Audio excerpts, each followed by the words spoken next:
Salut les passionnés d'économie. Aujourd'hui, je décortique un concept fondamental mais incroyablement important, le circuit économique. C'est en gros une carte simplifiée de la façon dont les ressources, les biens, les services et les revenus circulent entre les acteurs clés d'une économie. Accrochez-vous car on plonge directement dedans. Tout d'abord, parlons des principaux acteurs. Nous avons les ménages, les entreprises, l'État et le reste du monde. Les ménages fournissent du travail aux entreprises et en retour reçoivent des salaires et des revenus du capital. Ils consomment également les biens et services que les entreprises produisent. En parlant d'entreprises, elles sont centrées sur la production. Elles utilisent des facteurs de production comme le travail, le capital et les matières premières pour créer des biens et des services. En retour, elles rémunèrent les ménages pour leur travail et distribuent des profits aux détenteurs de capitaux. Maintenant, le rôle de l'État peut sembler un peu fiscal. Il collecte des impôts auprès des ménages et des entreprises. Mais ce n'est pas que du donner et du recevoir.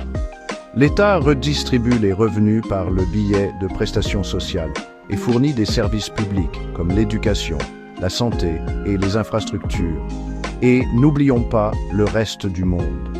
Dans une économie ouverte, le commerce international entre en jeu. Nous importons des biens et des services, exportons les nôtres et avons divers flux financiers qui traversent les frontières. Passons maintenant aux flux au sein de ce circuit. Nous avons des flux réels et des flux monétaires. Les flux réels comprennent l'échange de biens, de services et de facteurs de production comme le travail et le capital. Par exemple, les ménages fournissent du travail aux entreprises et les entreprises fournissent des biens et des services aux ménages. Ensuite, il y a les flux monétaires. Ceci implique les revenus, les dépenses et les paiements. Les entreprises versent des salaires aux ménages et les ménages utilisent ces revenus pour acheter des biens et des services. Décomposons le circuit économique de base. Les ménages fournissent du travail aux entreprises et reçoivent des salaires en retour.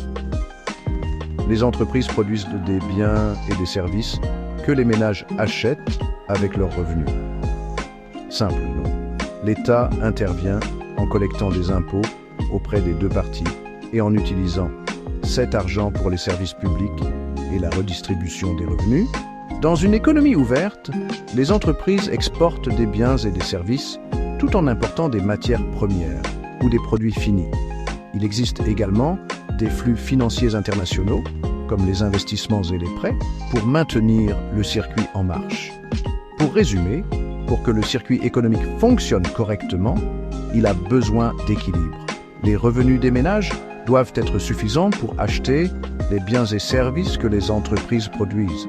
De même, les dépenses des ménages et des entreprises doivent permettre aux entreprises de couvrir leurs coûts et de réaliser des bénéfices.